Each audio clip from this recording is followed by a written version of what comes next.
వామ్మో! ఇలా జరగాలి అని నా ఫ్రెండ్స్ అయితే బలంగా కోరుకున్నట్టున్నారు. నాకైతే ఫుల్ భయమేస్తుంది. ఏం చేయాలో అర్థం కాక అలా నవ్వుతున్నాను వీడియో పెట్టుకొని.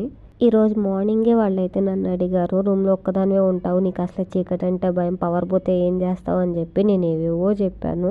ఈరోజేంటో సడన్‌గా 11 అవుతూ ఉందో లేదో టైము, సడన్‌గా పెద్ద సౌండ్ వచ్చేసింది. ఏంటని బయటికెళ్ళి చూస్తే ఏమైందో అస్సలు అర్థం కాలేదు. మొత్తం అంతా పవర్ ఉంది. హైదరాబాద్ అంతా ఒక్క మా రూమ్‌లోనే పవర్ పోయింది. మా రూమ్ అండ్ నా పక్క రూమ్‌లో అయితే పవర్ పోయింది. నాకైతే ఫుల్ భయమేస్తుంది. నేనైతే రూమ్‌లో ఒక్కదాన్నే ఉండాలి. ఫ్లాష్ లైట్ ఆన్ చేస్తే ఇలాగ అనిపిస్తుంది. ఫ్లాష్ ఆఫ్ చేశానా మామూలుగా లేదు. మీకు తెలిసిపోతూ ఉంటుంది. ఇక్కడ చూడండి ఎంత డల్‌గా కనిపిస్తుందో, అది ఫ్లాష్ లైట్ వల్ల. ఇక్కడైతే చూడండి ఎంత బాగా కనిపిస్తుందో లైటింగ్. ఎందుకంటే ఇక్కడ ఆల్రెడీ పవర్ ఉంది కాబట్టి ఇలా కనిపిస్తుంది.